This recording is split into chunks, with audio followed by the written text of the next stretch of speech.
What is the most effective psychological trick you use?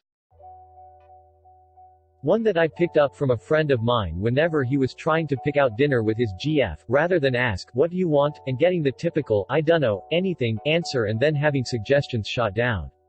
Start with, "What do you not want?" Used it a few times in some of my relationships and it's the godsend question.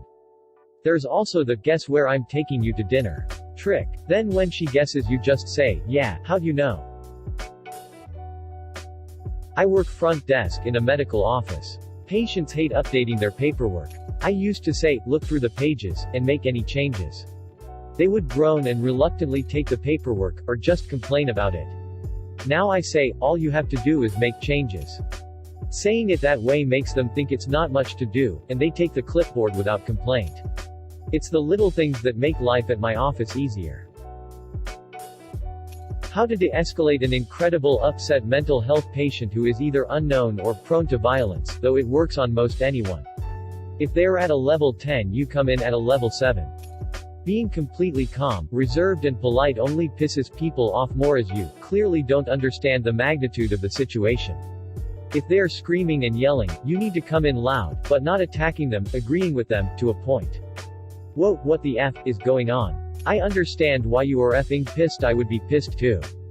Yeah, that is some BS, the situation really sucks. Look, I get it, I would be angry as shit too, but as screaming is going to get anything done no matter how angry we are.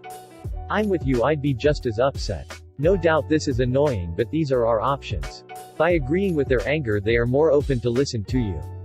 You then use words to describe their feelings, starting out at a 10, effing pissed, and gradually bringing those descriptive words, and your tone down to 8 2, annoying.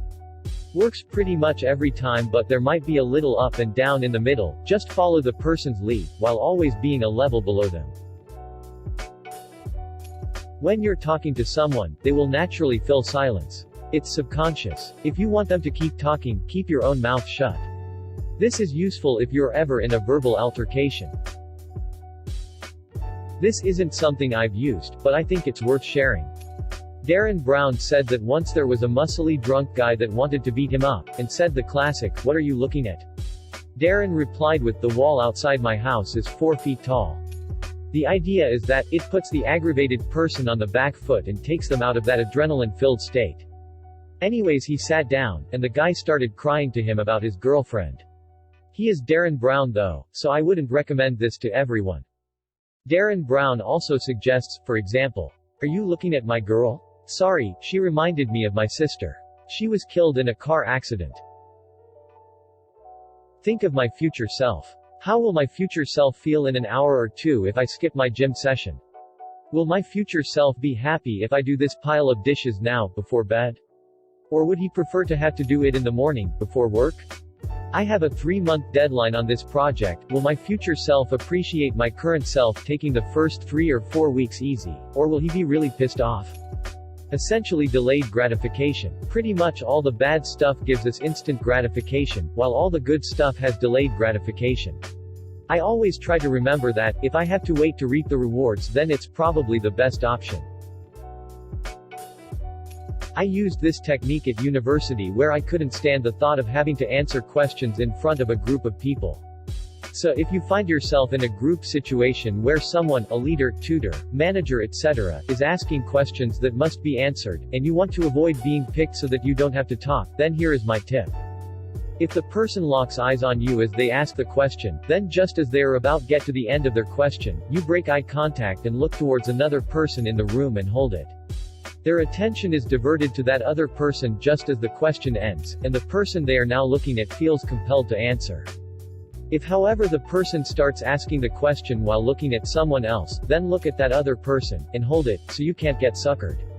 Use it sparingly because if you do it enough on the same person, they will be onto you. To avoid workplace drama and be well liked, is to just compliment people behind their back. I would never say this to her face, but she's a wonderful person and a gifted artist.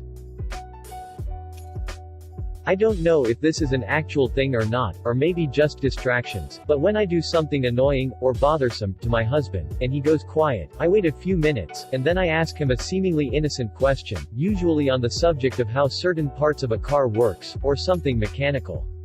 This gets him talking about the car thing, and he rambles for like 5 minutes and then bam. He's happy again and not quietly brooding. I'll never tell him I do that because I'm afraid it won't work anymore if he knows about it. It's foolproof though, it works every single time, no matter how bothered he is. A girl I like does this to me. I know exactly what she's doing and I fall for it every time.